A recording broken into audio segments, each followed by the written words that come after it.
પાછું અમને લોકોને આ પોએમમાં સીટ મળી પણ ક્વેશ્ચન પેપર અમને મળ્યા જ નથી. ક્વેશ્ચન પેપર અમે જોયું તક નથી અંદર કેવા કેવા સવાલો છે. હવે અમે કઈ રીતે ટીક કરીએ? નથી અમને જોડે ખાલી સહી લીધી અને બેઠક નંબર લીધો, બહાર મોકલી દીધા, બીજું કશું કર્યું નથી. અમારા ક્લાસમાં એક પણ જણ નહીં, અમારા ક્લાસમાં 30 જણની સંખ્યા હતી અને એમાં 5 OMR સીટ ગાયબ પણ હતી, 5 OMR સીટ હતી પણ નહીં અંદર. તો એબસન્ટ હોય એમથી મૂકવામાં પણ આવે તો એ સંસ્થાનું એવું કેવું છે કે ઉપરથી જ ખૂટા છે OMR ને, જેમ કે ક્વેશ્ચન પેપર સીટ નંબર ને OMR બધા નંબર જે બેઠક નંબર બધા સેમ હોય, બધાના 3 ડિફરન્ટ છે. સંસ્થા એવું કહે છે કે ઉપરથી જ પેપર ખૂટા છે. એક ક્લાસમાં મિનિમમ 14 થી 15 લોકોને સ્ટુડન્ટને ક્વેશ્ચન પેપર ખૂટા છે અને છેલ્લા 2-3 ક્લાસ છે જેને મહિલા જ નથી. સંસ્થા એવું કહે છે કે અમારો કોઈ વાંક નથી, અમે 11 વાગ્યાના અડીખમ ઊભા છે છતાં ઉપરથી આવા આવ્યું છે તો સ્ટુડન્ટ પછી હવે પોતપોતાનો ન્યાય માગે છે. કઈ સંસ્થાને તમે આ અંગે વાત કરેલી છે? આ સ્કૂલ છે little bird English medium school. એ સંસ્થા એવું કહે છે કે ઉપરથી જ પેપર આવ્યા છે, અમારો કશો વાંક નથી. અમુક સ્ટુડન્ટને ટૂંકમાં ન્યાય મળી ગયો છે. 1 થી 15માં મારું જ નામ હતું, મેં પેપર અટેન્ડ કરીને આવી અને આ બેન જ છે જેને પેપર એને ક્વેશ્ચન પેપર જ અમારા ક્વેશ્ચન પેપરનું સીલ પણ નથી એટલે અમે જોયું જ નથી કેવું છે ક્વેશ્ચન પેપર. આ મેડમ તો OMR સીટ બી મળી છે, મને OMR સીટ બી નહીં મળી. OMR સીટ બી નહીં મળી. આ ગુલાબી કલરનું દેખાય ને તમને OMR સીટ, એ મને મળી બી નથી. OMR સીટ આ મેડમને મળી પણ OMR સીટ બી નહીં મળી, પેપર બી નહીં મળ્યું. બરાબર, મારા જેવા કેટલાય વિદ્યાર્થીઓને મળ્યું નથી. અંદાજે કેટલા વિદ્યાર્થીઓ? અંદાજે 100 લોકો જેવા લોકોને નહીં મળ્યું. 100 વિદ્યાર્થીઓ. તો તમે આગળ કોઈ રજૂઆત? અમે 10 મિનિટ સુધી વેઇટ કરી છે, અમને OMR સીટ નથી આપી. અમારા ક્લાસમાં ખાલી ટોટલ 2 જ, અમે, હું અને બીજો છોકરો હતો, એના OMR સીટ નથી મળી. અમે 10 મિનિટ રાહ જોઈ, પછી અમે બહાર જતા રહ્યા. અમને ના મળી એટલે અમે બહાર જઈએ. ભાઈ અમને આ બદલ લખવા માંડે પેપર, OMR સીટ બી કરવા માંડ્યા, બરાબર, ટીક કરવા માંડ્યા. તો હમણાં શું, અમારે તો રાહ જોઈને બે રહેવાનું ત્યાં સુધી. તમારી જે રજૂઆત હતી એ રજૂઆત અંગે શું કહેવા માંગે? રજૂઆત અંગે જે અંદર સર હતા સ્કૂલના, એમને એમ કીધું કે તમારે જે વિરોધ કરવો હોય કરો, બરાબર, અંદર જે પરીક્ષા આપે છે એ લોકોને આપવા દો, તમારે જે કરવું એ કરો. તો અત્યારે હાલ જે પરીક્ષા છે મોકૂફ રાખવામાં આવી છે કે કેમ? પરીક્ષા અંગે અમને કોઈ નિર્ણય અમને કંઈ ખબર નહીં, પણ આ પૂરેપૂરી પરીક્ષાનો નિર્ણય મળવો જોઈએ.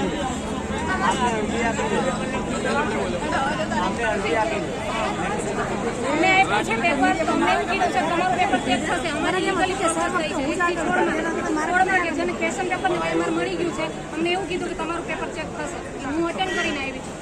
અને અટેન્ડન્સ શીટની અંદર અમારી 45 અને બેન 1 ને 45 ચાલુ થવાનું હતું ત્યારે જ અમારી અટેન્ડન્સ શીટમાં પહેલેથી સહી લઈ લીધી. અમને ક્વેશ્ચન પેપર તો મળ્યું જ નહીં ને, અટેન્ડન્સ શીટમાં પહેલા સહી લઈ લીધી.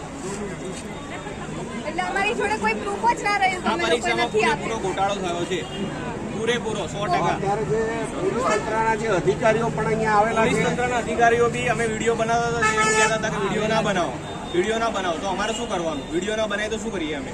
અમારે ન્યાય ક્યાં કોના જોડેથી લેવાનો? તમે કઈ જગ્યાએથી આવેલા છો? કૃષ્ણનગર સ્ટેશન ત્યાંથી આવો. આપ ક્યાંથી આવેલા છો? હું સાયન્સ સિટી બાજુથી. બેન આપ ક્યાંથી આવેલા? સોમનાથ જાઉં છું. સોમનાથથી અહીંયા અમદાવાદ શહેરમાં વટવા ખાતે એક્ઝામ આપવા આવ્યા. એક્ઝામ આપવા આવી.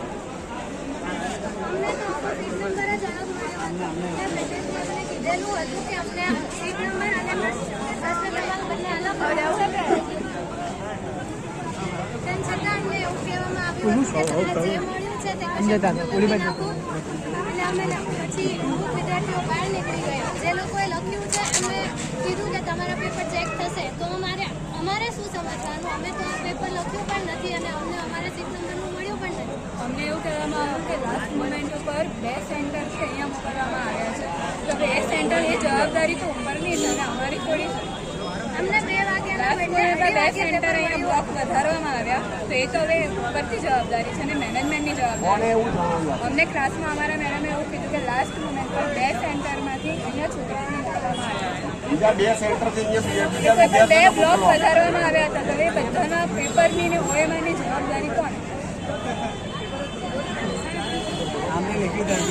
અમુક લોકોના પેપર 3:30 સુધી ચાલુ રહ્યા. ક્લાસમાં 3:30 સુધી ટાઈમ આપ્યો. એવું મિનિટ ક્યાંથી એક્ઝામ આપવા આવે? મહેસાણાથી. આપ જુઓ છો કે અમદાવાદ શહેરની જે લિટલ બર્ડ સ્કૂલ છે વટવા ખાતેની, ત્યાં પરીક્ષા આપવા પરીક્ષા આપવા માટે વિદ્યાર્થીઓ અલગ અલગ શહેરમાંથી અલગ અલગ વિસ્તારમાંથી જે પરીક્ષા આપવા આવ્યા હતા અને વિદ્યાર્થીઓ જે જણાવી રહ્યા છે એ એન્ડ સમયે જે ડ્રોપ વધારવામાં આવે છે, બીજા જે વિદ્યાર્થીઓ હોય કે જે કદાચ હતા જ નહીં અહીંયા આગળ, એ જે વધારવામાં આવે છે, જેના લીધે આ થોડી તકલીફ અહીંયા આગળ તમામ વિદ્યાર્થીઓના ભવિષ્યને લઈ વેઠવી પડી રહી છે. એવા દ્રશ્યો અમદાવાદ શહેરના વટવા વિસ્તારમાં જોવા મળી રહ્યા છે. અમે રજૂઆત કરી છે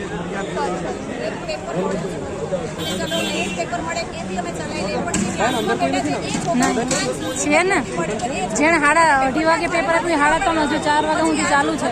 લખે હે મન પડે એમ લખે. મેડમ ને એ લોકોને તો થોડી વાર બહાર બોલાવે એટલે મન પડે એમ ટૂંકમાં બધી લખે. પેપરો લખતા હતા. આજે એ લોકોને ટાઈમ વધારે મળ્યો એ લોકોએ આખી પેપર સોલ્વ કર્યું. બહાર આવીને લોકો એકદમ ખુશ હતા ને કહેતા હતા પેપર એટલા ઈઝી હતું. જ્યારે અમને લોકોને આ પેપર જોવા મળ્યું છે ને એટેન્ડ કરવા મળ્યું. બીજી વસ્તુ કે અહીંયા કેમ તમે એક્ઝામ આપી છે કે નથી? અમારા હાથમાં પેપર જ નથી આવ્યું. તમે કઈ જગ્યાએથી આવે? અમદાવાદથી જાય છું, પણ મોટા ભાગનો અહીંયા બીજો પ્રશ્ન લેડીઝનો છે કે આજે હું મારા બાળકને 1 વર્ષનું બાળક ઘરે છોડીને આવી છું. આજે મને 3 વાગ્યાની જગ્યાએ આજે 4:30 પોણા 5 હું બહાર આવી છું. આજે એ બાળક ઘરે એકલું છે. 1 જ વર્ષનું બાળક છે. તો આ લેડીઝને ઘણા બધા પ્રોબ્લેમ અંદર પણ ઘણી લેડીઝ છે કે જેની બસ છૂટી ગઈ છે, એકલી આવી છે. આજે રાત પડી જશે એ ઘરે નહીં પહોંચે. આ બધો પ્રોબ્લેમ પણ લેડીઝને છે. છતાં પણ મેનેજમેન્ટ એવું કહે છે કે તમારું કોઈ સાંભળશે નહીં. બધાની બીજા સેન્ટરોમાં એક્ઝામ થઈ ગઈ છે, તો તમે લોકોને હવે કોઈ બીજી વાર પરીક્ષા લેવામાં આવશે. તમે સરકાર જોડે અથવા તંત્ર જોડે શું અપેક્ષા રાખો છો? આજે તમારી પરીક્ષામાં બધાની એક્ઝામ રદ થવી જોઈએ અને ફરી પાછી એક્ઝામ લેવી જોઈએ. અને કદાચ જો સરકાર આ જે પરીક્ષા છે એને રદ નહીં કરે તો તમે શું આગળ? તો અમને ન્યાય નહીં મળે. અમને જે ન્યાય જોઈએ છે, અમારે આજે કેટલા 150-60 વિદ્યાર્થીઓ પેપર વગરના રહી ગયા. અમને તો ન્યાય નહીં મળે. ઉપરાંત અમારો જે ખર્ચો થયો છે, ફીસ ભરી છે, ઉપરથી ભાડા ખર્ચીને જે લોકો આવ્યા છે એ બધાનું શું? આજે એનો ટાઈમ બદલ્યો છે. જે મહેનત કરીને એક્ઝામ દેવાયો છે, જે ઉમ્મીદ લઈને આવ્યો છે કે આજે પાસ થઈશ, તો આજે એને એ જગ્યા ઉપર એની નોકરી એને નહીં મળે. જ્યારે બીજા ઘરે ટાઈમ લઈને પેપર આપીને ખુશી બહાર નીકળે છે અને પેપર ઈઝી છે એવું કહેવામાં આવે છે.